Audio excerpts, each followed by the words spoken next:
Salam sejahtera Malaysia. Denyut nadi suara rakyat bergema di channel ini. Selamat petang tuan-tuan dan puan-puan yang dihormati sekalian. Memang agak membimbangkan jugalah otak-otak para walaun nih. Baru-baru ini saya ada baca satu artikel dari Harapan Daily. Entah ada seorang nih yang didakwa sebagai seorang pemuda PAS lah. Dia konon cuba sindir kerajaan. 1.700 basic itu membebankan kah? Lepas tu adalah netizen lain nih balas komen tu. Dia balas apa? Dia balas begini, 1.500 kah, 1.700 kah, guru-guru pasti itu tetap 600 juga. Aduh, kalau ia pun mau komen kah, mau sindir kah, mau apa, beri apa itu kecaman kah, agak-agak lah. Nanti temakan ludah sendiri baru padan muka. Ini kerajaan sudah tolong rakyat, lepas tu bising pula. Kenapa? Yang sebenarnya yang saya heran ni, bila Datuk Seri Anwar Ibrahim cuba untuk membela nasib rakyat Maharin yang lebih ramai sekarang ini dikata sekarang ini sedang merana kerana kos sara hidup makin tinggi. Ya, itulah herannya. Bila Datuk Seri Anwar Ibrahim kasih naik gaji supaya ringan lah beban kan, berbaloi lah dengan kenaikan harga barang dan sebagainya, ada pula yang tak puas hati. Kalau kamu suka sangat dengan 600 kah, dada gaji kah, itu hal kamu lah. Itu hal kamu. Tapi rakyat Malaysia secara umumnya memerlukan kenaikan gaji ni. Penjawat awam kalau saya tidak silap minimum gaji sekarang 2,000. Itu pun mau bising lagi kah? Senang saja. Kalau tidak suka dengan gaji 2,000, pergilah kerja dengan pasti. Guru-guru sekarang ini, sebagai contohnya, guru-guru sangat-sangat perlu untuk dibantu untuk naikkan gaji kerana tugas mereka makin bertambah. Lepas itu tanggungjawab mereka pada anak-anak murid, anak-anak kita, anak-anak saya ni semakin besar. Kadang-kadang mereka tu paksa pakai duit sendiri tau. Paksa pakai duit sendiri untuk bantu pelajar-pelajar yang disayangi. Tapi kalau tidak puas hati, semua yang tidak puas hati itu senang saja, berhenti kerja aja lah daripada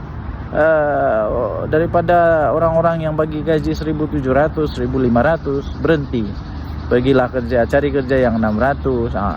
Kalau ada daripada pemimpin PAS, bos-bos PAS, businessman daripada PAS yang mau bagi 600, 500, 600, 700, 800, 1.000 ringgit, kalau ada yang orang-orang begitu, senang. Kamu berhenti kerja, kamu pergi company dia, kerja dengan dia. Terus kalian tanya kenapa? Cakap saja, saya tidak mau bebankan bos. Saya ini suka kerja secara ikhlas. Saya suka kerja gaji kecil. Sebab itu saya berhenti kerja dan saya cari kerja yang rendah gaji supaya bos saya tidak terbeban. Begitu kan, senang. Tak payah komen-komen. Kami mau nak gaji besar. Kami rakyat biasa, rakyat Maharin, orang-orang biasa yang gaji 1.500, yang gaji 1.300, kami mau 1.700. Kami mau 2.000. Kalau boleh basic, sama dengan negara-negara yang maju tu, 3.000 kah, 8.000 kah, 10.000 kah, itu kami mau. Apa? Kami mata duitan kah? Janganlah hipokrit. Kalau cakap tidak mau duit, mungkin tidak adalah rasuah, tidak adalah seleweng, tidak adalah salah guna kuasa kan. Dia adalah sedekah. Jadi senang. Kalau tidak suka resign, berhenti kerja. Lepas itu cakap kami berhenti kerja sebab terlampau besar gajinya. Senang cerita. Apa pendapat anda? Sila tinggalkan komen. Denyut nadi suara rakyat bergema di channel ini. Jangan lupa tekan butang subscribe, like dan share. Saya harap mulaun punya bos nih, tok guru walaun nih, bagilah pengajaran yang betul sedikit kepada orang-orang di luar sana tuh. Kalau pengajaran kamu bilang 600, teruskan dan ajarlah orang-orang yang tidak puas hati ini, yang tidak puas hati dengan kenaikan gaji, ajarlah mereka berhenti kerja lah dengan gaji 7.000 atau 1.700 tuh, berhenti kerja, cari yang 600. Senang cerita. Tidak payah pening-pening kepala kan. Apa pendapat Anda? Tinggalkan komen. Bye. Salam sejahtera Malaysia. Selamat pagi sekali lagi. Ini rasuah semakin ditakuti dibuat oleh para jerung-jerung naga-naga di Malaysia. Tinggalkan komen Anda. Apa pendapat Anda tentang rasuah di Malaysia sekarang? Makin menurun atau makin bagus, makin teruk, atau sekarang rakyat Malaysia sudah mulai diberi kesedaran lah supaya jangan makan rasuah, haram, masuk neraka. Masuk neraka. Kalau kamu mau masuk neraka, pergilah makan rasuah. Bukan kamu saja makan rasuah masuk neraka.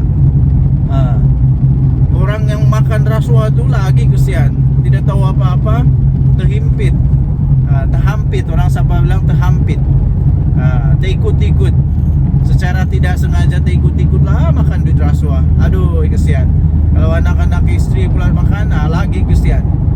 Okey, baik tuan dan puan-puan, tinggalkan komen Anda. Tapi saya ada satu soalan juga.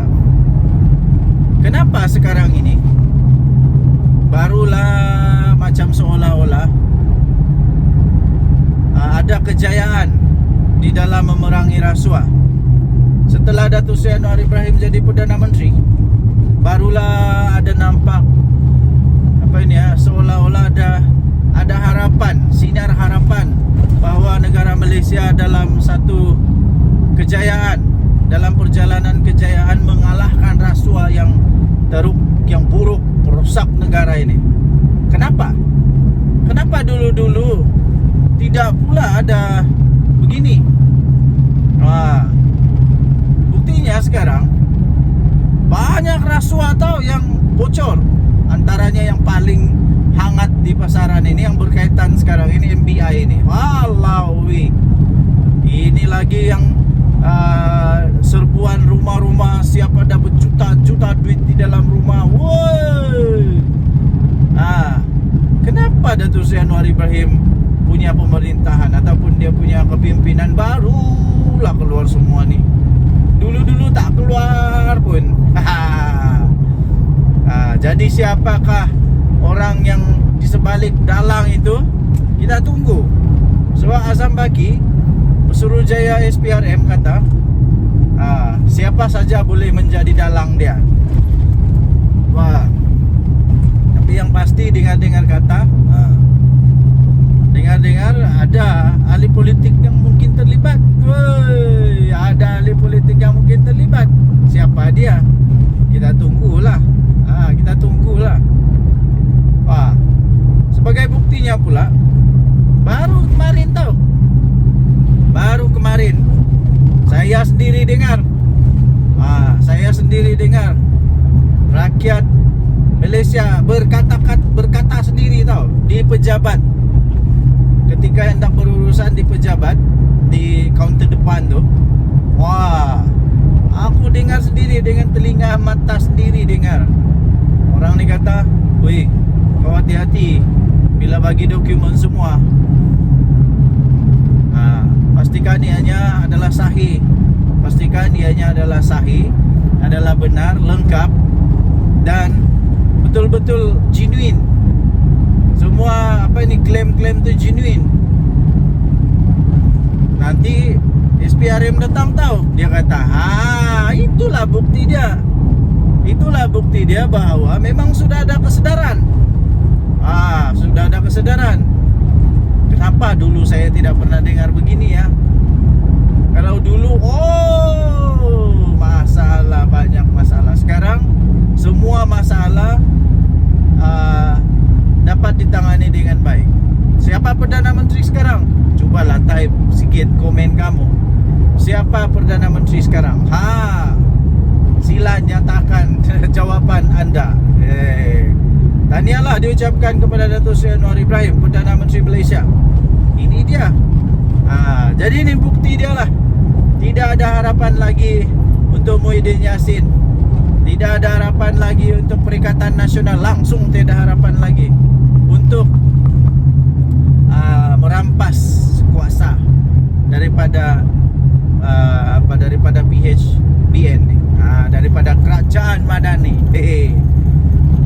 Okay, so kita jumpa lagi. Bye bye. Salam sejahtera Malaysia. Selamat pagi tuan-tuan dan puan-puan yang dihormati sekalian. Gembira hati dapat balik kampung, tengok anak, tengok isteri, paling seronok. Okey, jadi kemarin juga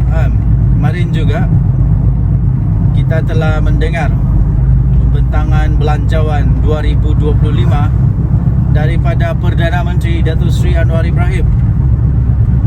Ramai yang tidak menjangka bahawa belanjawan kali ini adalah antara belanjawan terbaik dalam sejarah negara Malaysia.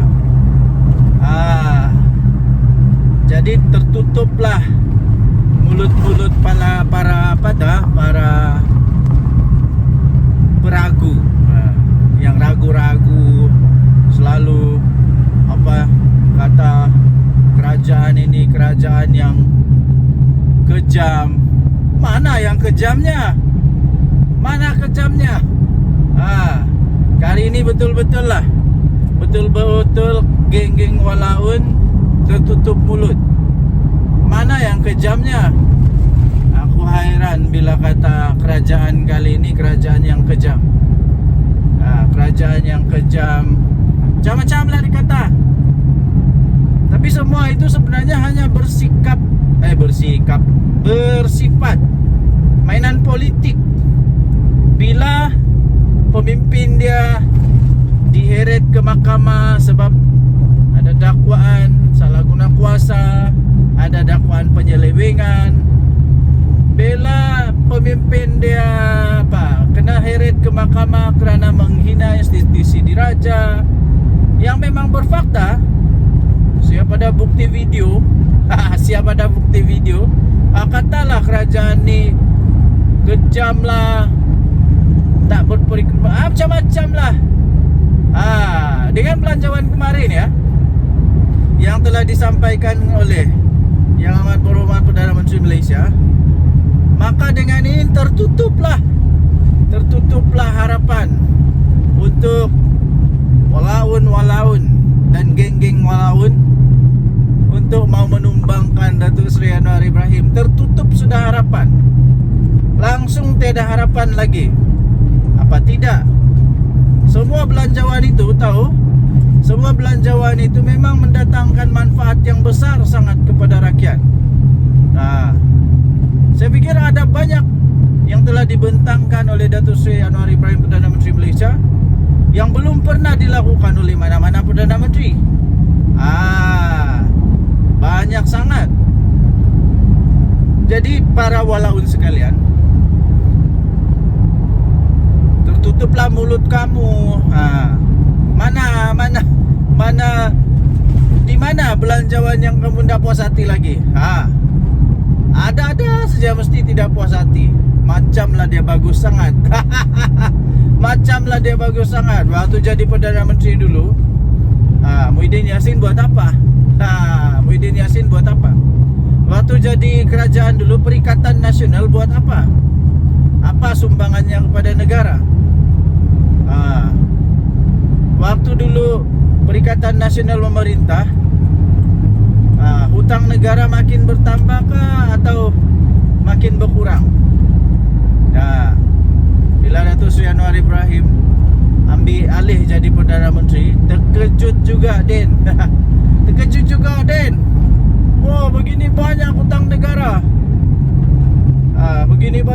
negara. Siapa Perdana Menteri waktu tu? Terkejut juga Den. Begini masalah negara, banyak yang penyelewengan. Sampai ada menantu melarikan diri keluar negara pula tu. Mana yang bagus sangat tu. Ini belum lagi. Kejap lagi kita akan bongkar satu rahasia lagi. Satu rahasia lagi yang betul-betul luar biasa ya. So, keep in touch. Keep in touch. Orang kata keep in touch. Jangan kemana-mana. Okey, baik. Kerana itu ya, tuan-tuan dan puan, anda boleh tinggalkan komen anda. Apa yang anda paling suka? Apa yang anda paling suka dengan belanjawan 2025? Apa yang anda paling suka dengan belanjawan 2025? Bagi saya secara pribadi, semua belanjawan itu saya suka. Ditambah lagi apabila Datuk Seri Anwar Ibrahim punya ucapan itu, dia sebut lagi nama-nama rakyat Malaysia yang maharin, yang biasa-biasa, pelajar biasa, yang dia sebut, yang telah mengharumkan nama negara. Itu menunjukkan rasa rasa menghargai dia kepada rakyat maharin. Inilah dia. Okey, so apa belanjawan yang anda suka? Apa isi belanjawan yang anda suka ya? Sila tinggalkan komen anda. Denyut nadi Suara Rakyat bergema di channel ini. Jangan lupa untuk tinggalkan komen anda. Kita jumpa lagi. Bye bye. Salam sejahtera Malaysia. Wow, serius juga. Janganlah serius sangat. Hari Sabtu, hari yang dinanti, bertambah satu hari pada hari-hari. Okey, ada kawan suruh saya komen atau beri ulasan. Mungkin ini satu sindiran kepada saya kah, kepada siapa-siapa kah. Tapi tak kisahlah, kan kita ini terbuka di Malaysia. Takut apanya? Kita tenang saja. Lagipun apapun terjadi kepada politik negara Malaysia, pokok getah saya tetap itu juga. Ndak pun kasih keluar duit tu pokok getah. Perlu dipotong juga, perlu makan nasi, perlu beli beras juga di kedai. Ndak ada kena-mengena pun dengan saya. Jadi adalah kawan ni, dia kasih post, kemudian dia tanya, apa pendapat kau tentang ini? Saya tengok dia tu, aduh, apakah benda punya soalan ni? Iyalah, apa dia kata, dia kasih bagi, ada satu berita tu, entah abang Zahid kah, adik Zahid kah, masuk PAS. Aku kata, apa kena-mengena pula? Jadi dia kata, apa komen kau? Zahid punya saudara sendiri pun boleh tinggalkan Zahid.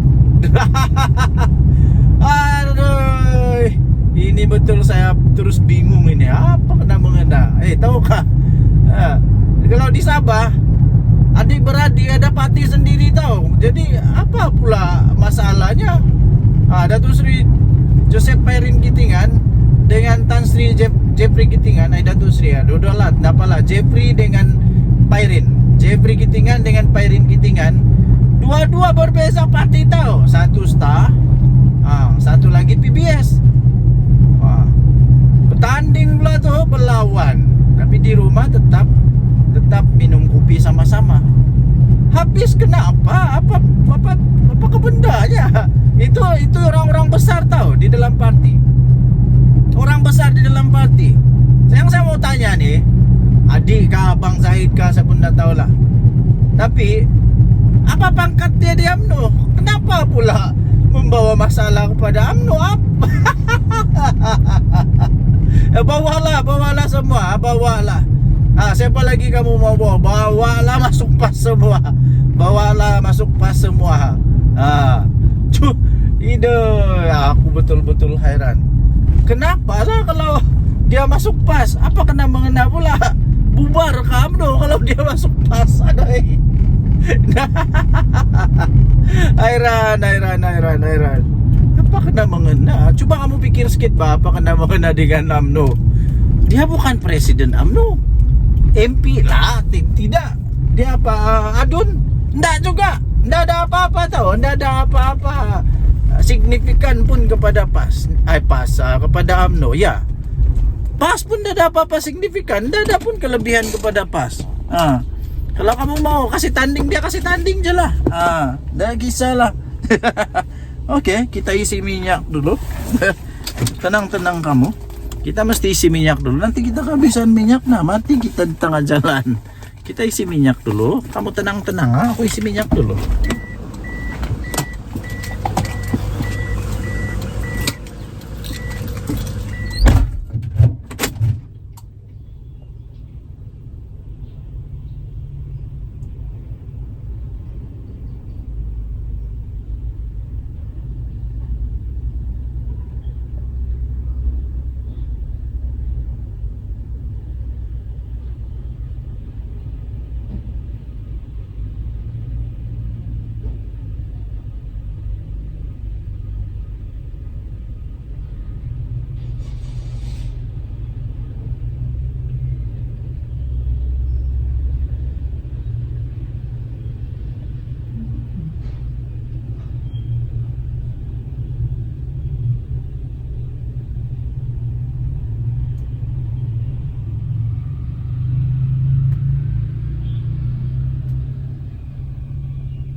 Baru selesai kita isi minyak.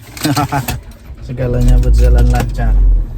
Oke, pakai dulu tali pinggang keselamatan, baru kita teruskan. Oke, kita teruskan. Oke.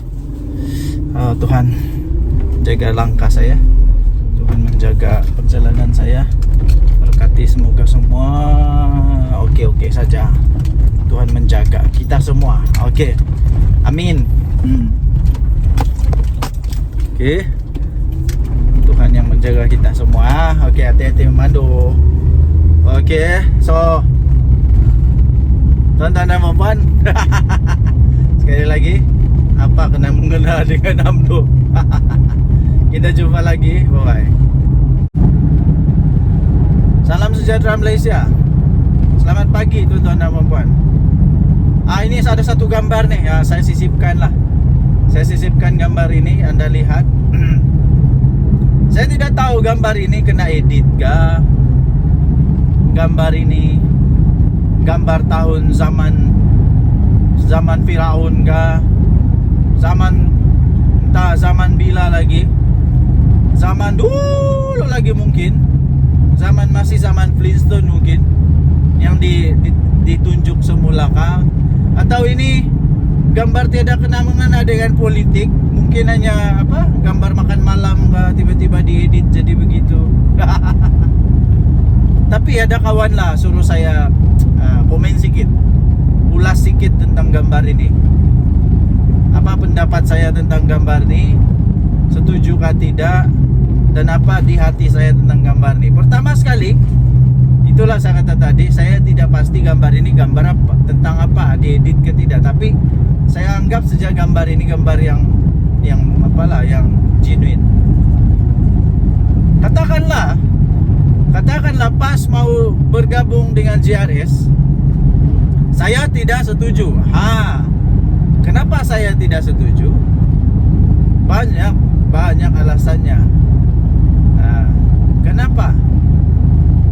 Saya pikir PAS tidak akan membawa sebarang impak, sebarang signifikan, sebarang kekuatan tambahan kepada JRS. Tidak akan membawa sebarang impak atau kekuatan kepada JRS. Yang saya nampak, ini akan menyebabkan JRS lebih dalam bahaya. Ingat, di Sabah sentimen politik dia tidak sama dengan sentimen politik di Semenanjung. Tidak sama. Di Sabah, sentimen politik di Sabah lebih bebas, pikirannya lebih bebas. Lebih bebas maksudnya, kita ini di Sabah, kita tidak politik berdasarkan kaum lagi, tidak berdasarkan agama, tidak. Politik di Sabah berdasarkan kepada lebih terbuka sekarang ini, ya, lebih terbuka. Jadi tuan-tuan dan puan, saya pikir kalau PAS bergabung dengan JRS, bukan akan menguatkan JRS, malah kemungkinan besar akan melemahkan JRS. Kenapa JRS mau gabung dengan PAS? Sedangkan parti-parti Semenanjung sendiri menolak PAS. Lagi satu, lagi satu, di Sabah dia punya sentimen politik di Sabah semakin lebih kepada kesadaran kepada kekitaan. Maksud kekitaan itu ialah orang-orang Sabah sekarang, dia mau kalau yang dapat memerintah di negeri Sabah ini parti dari Sabah sendiri. Sebab itu Bersatu sudah tiada di Sabah. Bukan tiada, tapi sudah ditolak. Sekarang sudah jadi JRS, tidak ada Bersatu. Jadi kalau parti dari Semenanjung sendiri menolak parti dari Semenanjung, kenapa JRS mau bergabung dengan parti dari Semenanjung? Ya, kita tahu ada parti UMNO, ada PKR, ada DAP. Tapi semua parti-parti ini dia punya kuasa kuasa dia sendiri di negeri Sabah. Dia tidak terikat sangat dengan Semenanjung. Lain dengan PAS. Dia belum settle down di Sabah ni pun. Berapa sangat ahli PAS di Sabah. Jadi memang tidak logik lah untuk JRS mau bergabung sama PAS. Kalau memang tujuan dia untuk menang. Sebab saya tidak nampak itu boleh menang. Enggak. Yang lagi susah, kalau sudah gabung dengan PAS, mesti PAS akan mau ada kerusi lah. Mesti PAS mau ada kerusi, mesti mau. Jadi ini boleh menyebabkan kekalahan kepada CRS. Lepas itu, takkanlah PAS mau pula bertanding di tempat yang DAP kuat atau PKR kuat atau pembangkang kuat. Dia mesti mau juga bertanding di tempat yang dia boleh menang. Masalah dia selalunya di tempat yang GRS kuat ini, sentimen dia selalunya lah, sentimen dia ialah sentimen yang memang dah suka PAS. Dah suka PAS, jadi boleh kalah nih. Jadi itulah pendapat saya. Saya pikir janganlah, tak payahlah bergabung. Tak payah bergabung.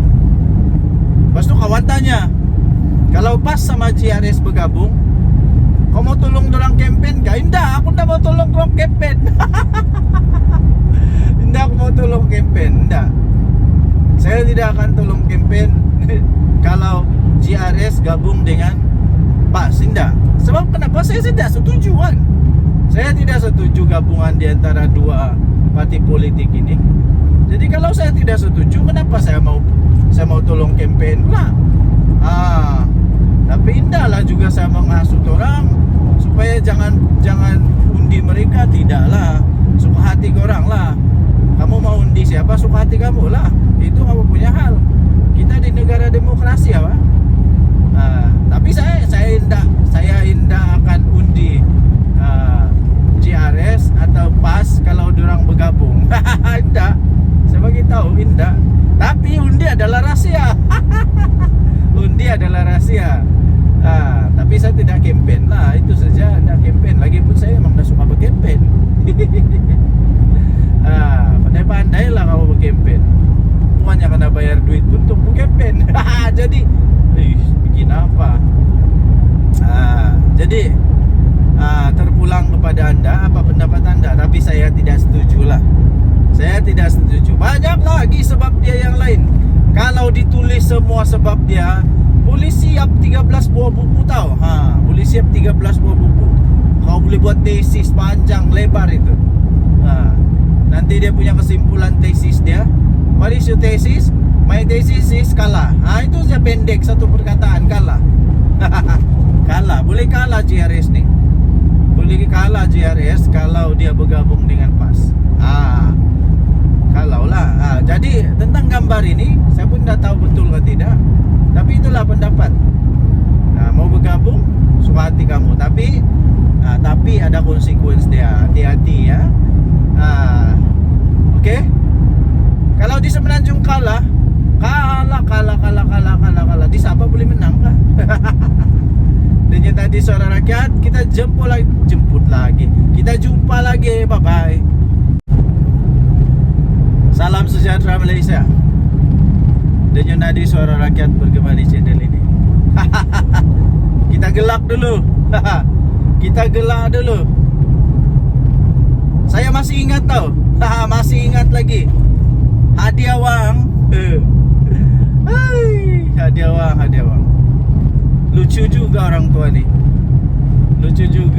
ni. Agaknya waktu dia bercakap dulu, dia memang agak sedikit sudah lali. Orang sama bilang lali. Lali ni maksudnya nyanyuk. Mungkin dia dah sedar apa yang dia cakap. Kasihanlah. Jadi kita apalah, lupakanlah dia punya kata-kata itu. Kita berdamailah dengan kata-kata dia. Cuma saja saya ingat dulu dia kata kerajaan ini, kerajaan Madani lah, kerajaan perpaduan ni lah, bila-bila masa saja akan tumbang. Bila-bila masa saja akan tumbang. Perikatan Nasional lah itu konon mau naik balik. Apa yang terjadi ya tuan-tuan dan puan yang dihormati sekalian? Apa yang terjadi? Ini kemarin Perdana Menteri Datuk Seri Anwar Ibrahim membentangkan belanjawan untuk kali ketiganya. Sudah 3 kali nih Tok Adi. Sudah 3 kali Datuk Seri Anwar Ibrahim membentangkan belanjawan. Aduh. Tapi belum lah. Sampai sekarang belum tumbang-tumbang pun. Yang tumbang bersatu, yang tumbang pas. Yang tumbang bersatu, yang tumbang pas. Aduh. Satu-satu tempat pas boleh tumbang. Di pilihan raya kecil. Bersatu pun tak pernah menang lagi. Belum pernah menang. Satu-satu tumbang nih. Satu-satu tumbang. Ini nasib baiklah Muhyiddin Yassin presiden bersatu. Kalau dia bukan presiden bersatu, agak-agaknya dia sudah tidak jadi berharga lagi nih bersatu. Nasib baiklah dia presiden bersatu, kena hormat, diberi hormat. Entah apa jadi kepada Muhyiddin kalau tiba-tiba dia bukan presiden bersatu, silap-silap dilupakan terus. Hadiah uang pun sama juga. Aduh.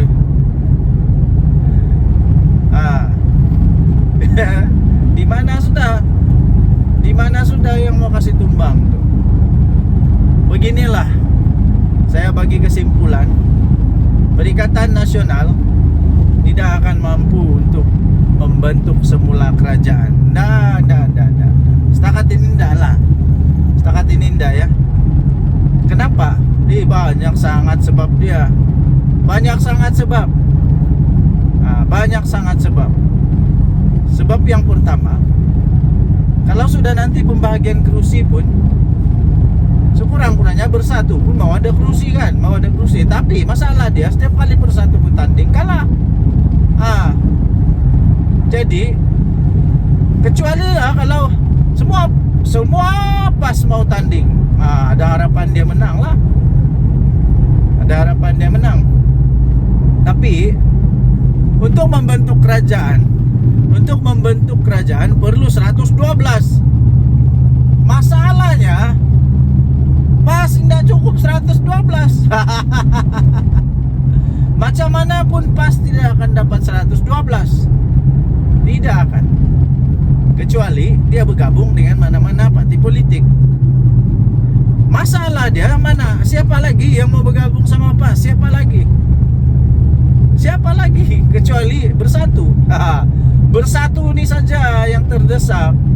Jadi dengan siapa-siapa pun dia mau bergabung. Tapi parti lain yang masih bijak, yang masih kuat, yang masih punya rasional, yang masih punya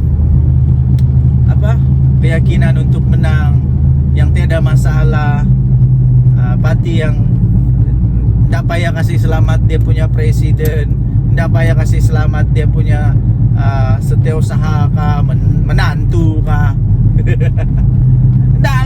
Tidak akan mau bergabung sama PAS. Jadi bersatu saja yang mau gabung sama PAS ini. Gerakan mau gabung sama PAS. Yang lain-lain siapa mau gabung sama PAS? Siapa? Gerakan tak payah cakap lah, bukan kuat pada pun. Mau dapat 2 kursi pun susah. Jadi itu hanya tolong-tolong je lah, tolong-tolong. Jadi takkanlah PKR mau gabung sama PAS. Takkan di happy lagi. Sudah pernah gabung dulu, tidak berjaya. Jadi sudah jerak, tidak lagi mau bergabung sama PAS. Dan saya pun tidak setuju kalau ada parti politik yang tidak sehaluan dengan PAS coba-coba untuk mau bergabung sama PAS hanya dengan tujuan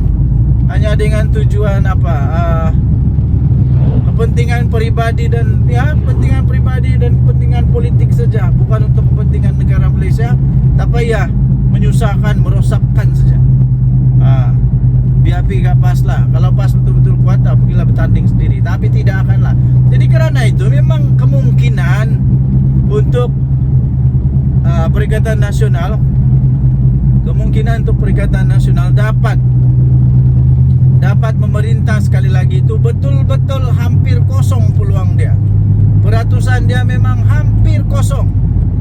Tidak mustahil, tapi hampir mustahil. Menghampiri mustahil lah. Mungkin lebih mudah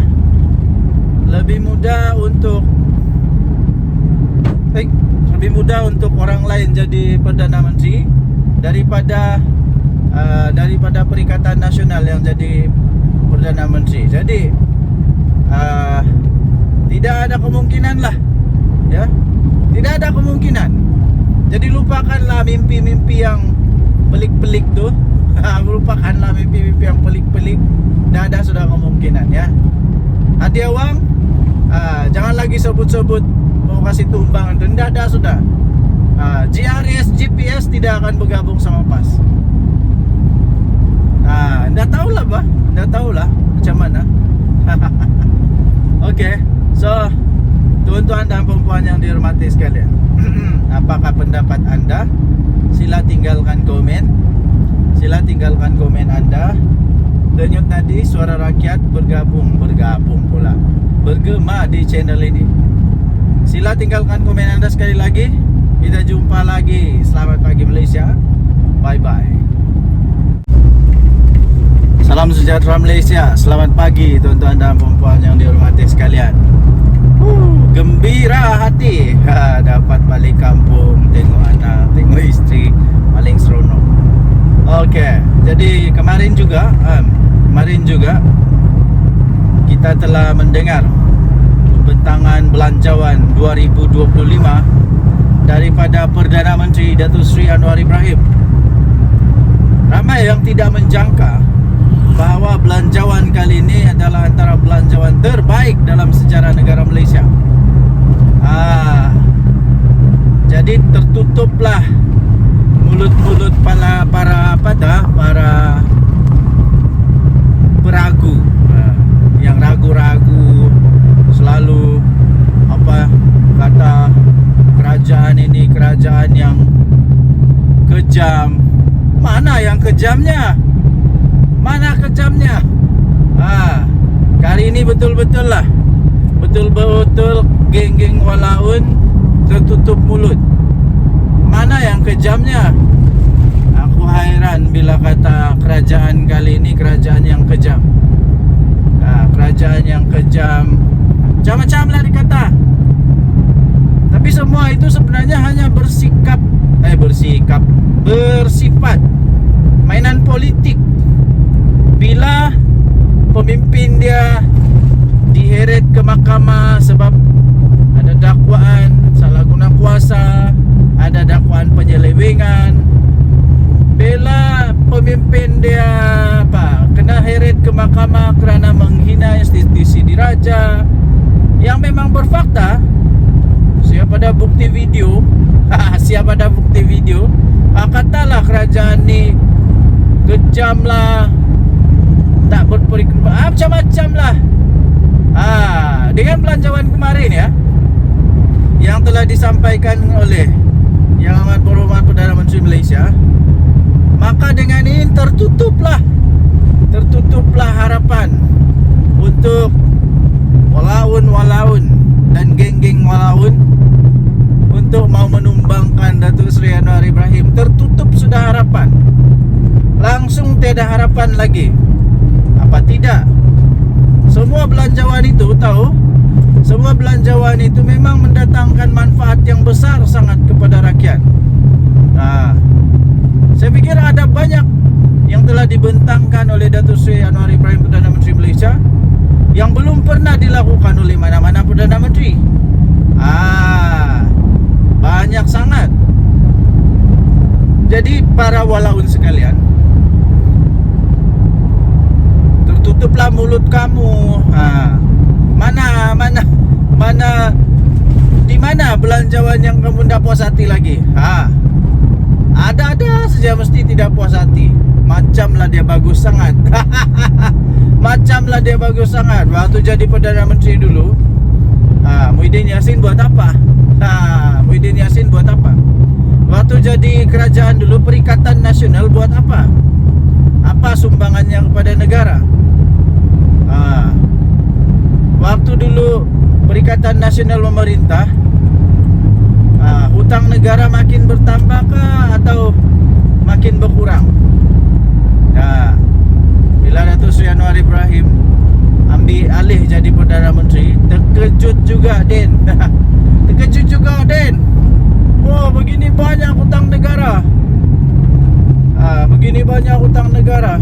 Siapa Perdana Menteri waktu tu? Terkejut juga Den. Begini masalah negara, banyak yang penyelewengan. Sampai ada menantu melarikan diri keluar negara pula tu. Mana yang bagus sangat tu? Ini belum lagi. Kejap lagi kita akan bongkar satu rahsia lagi. Satu rahsia lagi yang betul-betul luar biasa ya. So, keep in touch. Keep in touch. Orang kata keep in touch. Jangan kemana-mana. Okey, baik. Kerana itu ya, tuan-tuan dan puan, anda boleh tinggalkan komen anda. Apa yang anda paling suka? Apa yang anda paling suka dengan belanjawan 2025? Apa yang anda paling suka dengan belanjawan 2025? Bagi saya secara pribadi, semua belanjawan itu saya suka. Ditambah lagi apabila Datuk Seri Anwar Ibrahim punya ucapan itu, dia sebut lagi nama-nama rakyat Malaysia yang maharin, yang biasa-biasa, pelajar biasa, yang dia sebut, yang telah mengharumkan nama negara.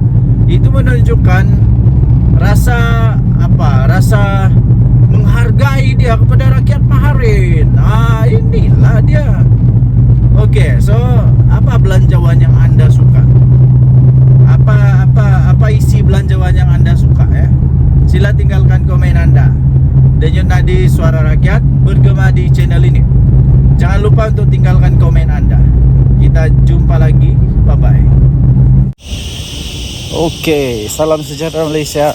Denyut Nadi Suara Rakyat bergema di channel ini. Okey, pagi ini saya jalan di hutan. Kamu boleh dengar bunyi cengkerik yang bising tu. Memang tempatnya hutan. So saya sengaja pagi ini mengambil ketenangan sedikit. Sambil kita buat satu ulasan tentang apa yang dikatakan oleh seorang ni lah. Dia kata pada zaman PM Anwar ni, dosa kalau jadi kaya.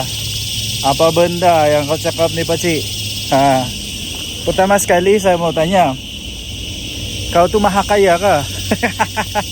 Yang menjadi keheranan saya sekarang, sebelum saya ulas, yang menjadi keheranan saya sekarang ni ya, tuan-tuan dan puan yang dihormati sekalian, adalah orang-orang yang maha kaya tak bising pun.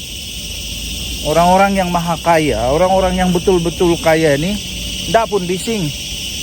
Diorang tidak pun rasa terganggu kah, terkacau kah, tidak pun rasa terancam kah. Diorang okey saja dengan apa yang telah dirancang oleh polisi kerajaan. Mereka tak bising pun, okey saja. Yang hairan ni orang-orang yang trip-trip kaya. Orang-orang yang trip-trip kaya, yang dah kaya mana pun, yang hanya pandai main politik, dia pusing putar-putar sana putar sini. Aku rasa orang kaya yang betul kan, dia hanya ketawa-ketawa saja. Sebab kenapa? Dia ketawa sebab dia kata, kami yang kaya ini diam-diam saja, tidak pun rasa terancam. Kami yang maha kaya ni, yang jutawan bilion ini, kami diam-diam saja pun. Kami diam-diam saja dan kami terima. Kami tak ada masalah. Kami terus boleh jadi kaya. Tapi orang-orang yang trip-trip kaya ini pula, alamak, ada orang pula yang perasan kaya, perasan terjejas. Apakah bendanya? Saya hairan betul lah. Lepas itu cuba apa sebenarnya tujuan, saya pun tidak tahu lah. Apa sebenarnya tujuan dia mau cakap begitu, saya pun tidak pasti. Tapi saya sisipkan di sini. Saya sisipkan di sini nih. Inilah keratan akbar yang saya ingin ulas itu. Apa yang mau sebenarnya yang mau dibela nih adalah orang kaya ke orang miskin. Saya pun heran lah. Orang-orang dalam Perikatan Nasional nih, ataupun bukan dari Perikatan Nasional pun lah, mana-mana aja lah, yang coba membela orang miskin. Macam mana sebenarnya kamu punya polisi nih? Kamu mau jadikan orang yang miskin lebih miskin, atau mau jadikan orang kaya tetap kaya, tapi orang miskin ada peluang untuk menjadi kaya? Mana satu sebenarnya yang kamu mau nih? Sampai ada pula yang tuduh PM Anwar nih. Dia kata pada zaman PM Anwar nih, semua orang yang mau jadi kaya dosa. Apa dosa kepala otak ya dosa? Saya rasa pada zaman sekarang nih, orang lebih senang mau jadi kaya lah zaman Anwar. Zaman Perdana Menteri PM Anwar, PM10 sekarang nih, saya rasa orang lebih senang untuk jadi kaya tau. Lebih mudah. Sebab tidak ada lagi monopoli. Siapa-siapa boleh. Pertama. Kedua, tidak ada lagi rasuah. Kalau kau rajin, sungguh-sungguh, kerjanya bagus, itu lebih mudah untuk peluang jadi kaya. Tidak macam dulu-dulu. Kroni saja. Sampai menantu lari ke luar negara. Kenapa? Dulu-dulu semua kroni-kroni saja yang boleh kaya tau. Ya, kroni-kroni saja yang boleh kaya. Siapa yang ada kroni, yang banyak buat rasuah, boleh jadi kaya cepat. Nah sekarang tidak ya. Siapa yang berusaha, dia boleh jadi kaya. Jadi tuan-tuan dan puan yang dihormati sekalian, saya tidak setuju langsung apa yang disebut oleh manusia nih. Sebab pada pendapat saya, sekarang ini orang lebih senang untuk menjadi kaya pada zaman PM Anwar. Dan tidak pernah pun Datuk Seri Anwar Ibrahim menghalang orang jadi kaya. Tidak pernah. Cuma saja PM Anwar mau ada keadilan sosial. Mau ada betul-betul yang nama dia adil. Yang betul-betul sumber itu digunakan sebaik mungkin. Itu dia. Bukannya diberikan kepada orang yang tidak patut. Apakah bendanya orang maha kaya nih tiba-tiba mampu juga, dia pun sama dapat seperti orang miskin. Begitulah. Apapun, pikirlah pakai otak. Janganlah pikir pakai lutut pula. Apa pendapat anda? Tinggalkan komen. Bye. Salam sejahtera Malaysia. Selamat pagi tuan-tuan dan puan yang dihormati sekalian. Selagi kita berada di hutan.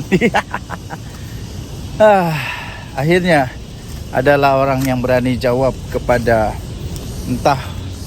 entah manusia mana, entah yang dia tuduh pada zaman Anwar ni kalau jadi kaya berdosa kepala otak.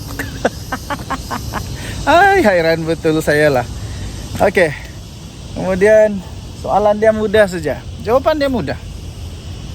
Dengan soalan juga. Pada zaman Muhyiddin Yassin jadi Perdana Menteri, ada sesiapa tak di sini yang terror, yang tahu, yang dapat buktikan pada zaman Muhyiddin Yassin jadi Perdana Menteri? Saya mau tanya, apa yang dia sudah bantu, apa yang dia sudah tolong kepada orang-orang miskin? Adakah? Apa yang dia tolong? Apa yang dia tolong kepada orang miskin ketika dia jadi Perdana Menteri? Sila senaraikan. Yang dia tolong tahu? Yang dia tolong, yang bukan duit rakyat tahu. Janganlah cakap dia bagi apa nih KWSP lah, itu duit aku lah, bukan duit kamu. Itu duit kita lah, bukan duit orang. Itu duit rakyat, bukan duit kerajaan pun. Jadi apa yang Muhyiddin ada tolong orang miskin pada waktu dia jadi Perdana Menteri? Sila senaraikan. Ini menjawab kepada Reyes, jawab kepada